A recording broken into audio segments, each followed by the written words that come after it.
shaking your dang on head at yourself. I ain't did. You always doing. You was doing 3 days ago in Houston. What is you blowing up and saying all these inaccuracies for to these people? You always doing that. You always doing. No, it ain't accurate. No, it's not actually accurate. You said to me that when we were married, I was going to hotels cheating on you. That's a goddamn lie. I didn't say you wanted. Yes, you did. I didn't say that you was. Yes, you did. There's and a possibility. You said it multiple times. There's a possibility, because like me. Well, we know you were cheating. It's okay. Okay. I'm sorry for that. No, you're not. No, you're not. Not sorry. I knew they was going to destroy what we had. It would have been like it is. It's easy to look at Melody Shari today and think she's always been this peaceful, glowing woman who moves with grace and quiet strength. When you see her walking in confidence, sharing her victories, and shining as though she just returned from a retreat, it can be tempting to forget how much she went through to get here. Not too long ago, her life wasn't filled with calm. Her name was tangled in court documents, child custody battles, and endless gossip about betrayal. It wasn't just a divorce or a simple breakup. It was the collapse of everything she had carefully built: her family, her image, her trust, her peace. During those years, Martell Holt wasn't just her husband. He was her co-star, her business partner, her co-parent, and the other half of what many saw as a power couple. On the surface, they looked perfect.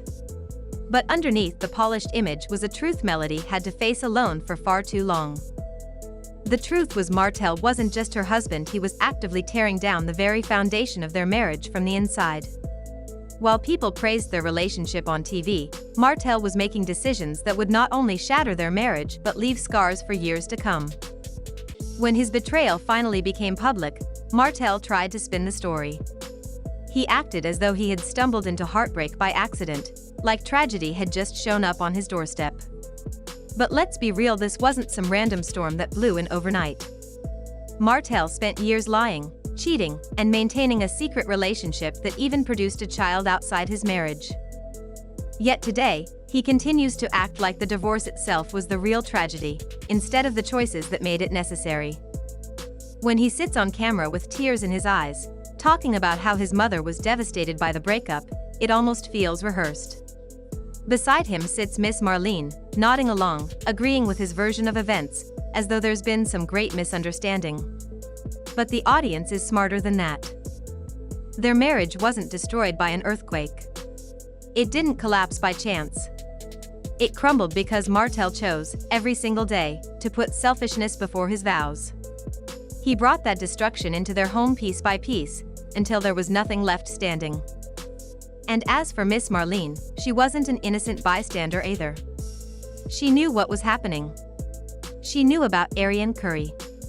She knew her son was disrespecting his wife, his family, and his promises. But instead of stepping in and telling him, "Fix this before you lose everything," she stayed quiet. She smiled in Melody's face and acted like nothing was wrong. For Melody, that silence hurt just as much as Martell's betrayal. At one point, she saw Miss Marlene as a second mother, a bonus parent she could lean on. That bond was real. But when everything started falling apart, Miss Marlene didn't protect Melody like a daughter. She protected her son. She chose loyalty over honesty, convenience over morality. Why? Let's be honest, it wasn't just about Martell's heartache. It was about the life that came with Melody. When Melody was still Mrs. Holt, things looked different for Marlene too. The house was bigger. The bar in the living room was full. The driveway held an Escalade. The kitchen had 2 refrigerators side by side. Life was comfortable. But when Melody left, all of that comfort disappeared. Suddenly, there was no luxury, no extras, just reality. And maybe, deep down, that's why the divorce stung so much. Now, instead of holding Martell accountable, Miss Marlene sits beside him and co-signs the story that paints him as the broken man who only wants his family back. But let's not forget, Martell had countless chances. Melody gave him opportunities to change, to come home, to do right. Each time, he chose otherwise. He chose the streets, the secrecy, the lies. So when people ask, why can't they just co-parent in peace? Why are they still in court? The answer is simple. Because Martell doesn't want peace. He wants control. Letting go would mean admitting that he lost something he can never get back. And for Martell, that truth is harder to live with than anything else. Every time he appears on screen, Martell looks as though the weight of the world is crushing him. But the reality is, most of that weight is his own doing. Melody isn't dragging him into court for sport. She doesn't enjoy the paperwork, the hearings, the constant battles. This is not a game. It's a pattern. Martell creates chaos, then acts shocked when the consequences arrive. By now, you would think he would step back, accept responsibility, and move forward. But instead, he stirs the pot, posting cryptic messages, making shady comments in interviews, and doing just enough to keep the drama alive. It's as if Melody's success and peace are a trigger for him. Every time her name trends, suddenly he posts about family values or shares old pictures from when they were together. Not because he truly wants her back, but because he can't stand the fact that she left him, leveled up, and never looked back. And then there's Ariane. She's the one who still calls Martell her man, wearing it like a badge of honor. But if you look at his face in their pictures, the truth is clear. He doesn't look happy. He doesn't smile the way he did with Melody. He doesn't look proud. What you see in those photos is a man who feels trapped, living with the choices he made but never truly wanted. That blank stare isn't love, it's regret dressed up in designer clothes. The plan was never for Ariane to become permanent. She was a distraction, not the destination. Once the thrill wore off and reality set in, Martell was left with nothing but regret, the memory of what he gave up, the family he destroyed, and the woman he could never replace. Now he tries to present himself as a father who only wants to co-parent peacefully. But if that were true, why does every court appearance bring new drama? Why do restraining orders exist? Why does Melody still need protection? That's not co-parenting.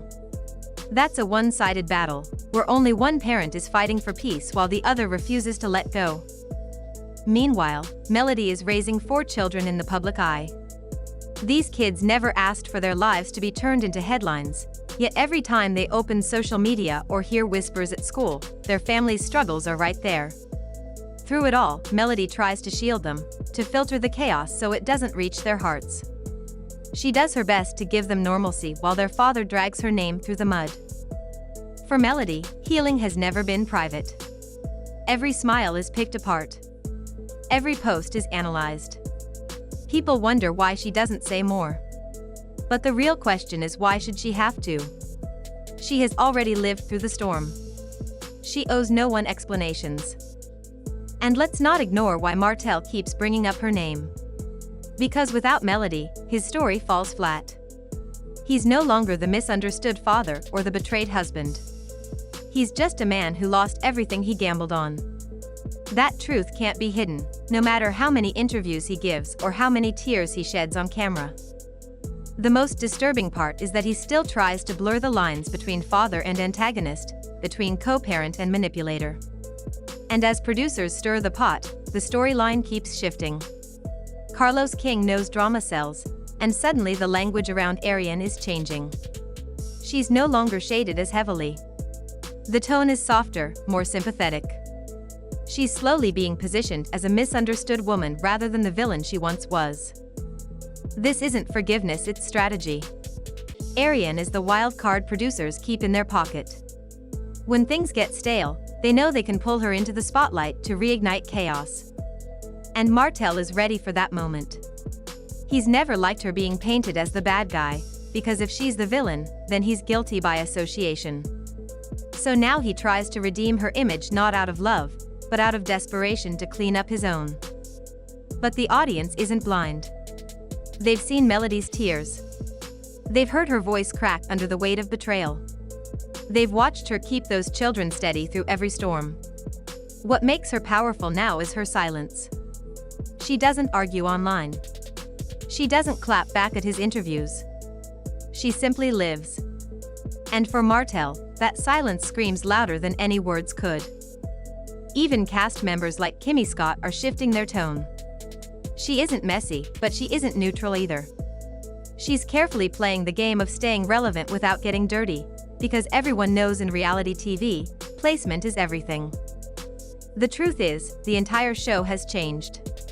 What was once just one storyline, the Holt's divorce, has now become the central plot of the franchise. Every court date, every argument, every live video is turned into content. Martell's personal chaos has become entertainment. But here's the question no one asks: what happens when the cameras stop rolling?